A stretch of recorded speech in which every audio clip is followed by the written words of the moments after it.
In this video lesson, let us continue to understand about the electron donating group affecting the acidic strength of carboxylic acid.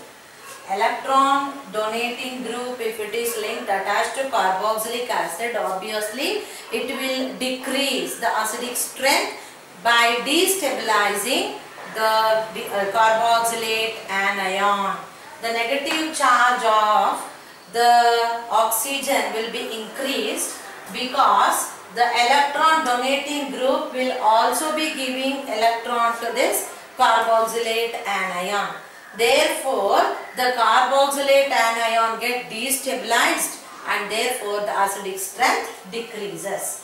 Example for this is methyl group, ethyl group or the members of the alkyl group. If they are present attached to the carboxylic acid, they will destabilize the carboxylate ion. Let us understand this with example. I am taking example of HCOOH. This is methanoic acid. Methanoic acid. Only one carbon atom. So methanoic acid, or otherwise it's also called formic acid. Otherwise it is also called formic acid. Then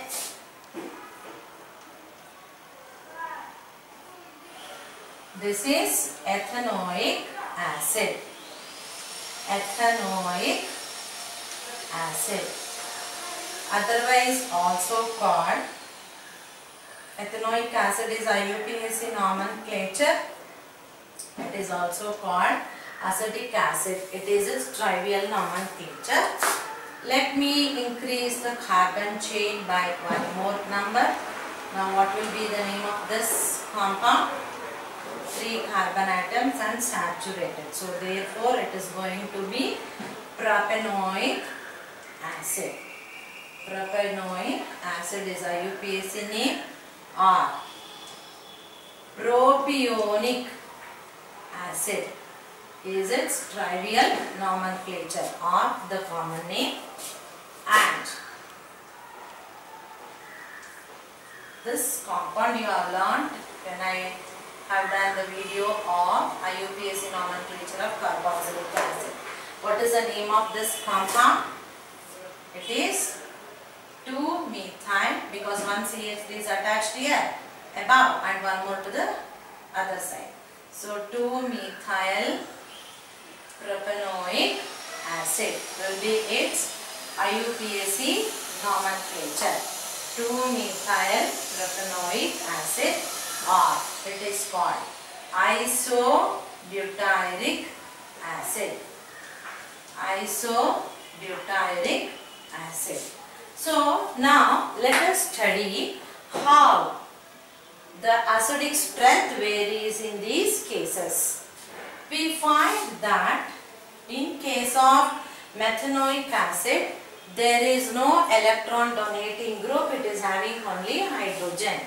Whereas in case of ethanoic acid, we see the presence of one methyl group, and in case of propanoic acid, we see the presence of an ethyl group, and in case of 2-methyl propanoic acid, we find the presence of 2-methyl group. So all of them are electron donating groups. So therefore they will destabilize the carboxylate anion and they will not help in maintaining the stability. They are destabilizing. As a result, the acidic strength will be like this. Formic acid or methanoic acid will be greatly acidic than ethanoic acid. Compared to methyl and ethyl group will be more electron donating in nature. So as a result, ethanoic acid or acetic acid will be greatly acidic than propanoic acid or propionic acid. This is much greatly acidic than these 2-methyl group. There are 2 of the methyl group present linked with this So therefore, this will be greatly acidic than 2-methyl propanoic acid or isobutyric acid. So now, depending on the nature of the electron donating group being present attached to the carboxylic acid, the acidic strength also varies. In general, we can say that whenever an electron withdrawing group is linked attached to the carboxylic acid, it will destabilize the carboxylate anion, thereby the acidic strength decreases. In our next video, let us solve few cases about the effect of the substituents so that the concept of acidic strength is understood better.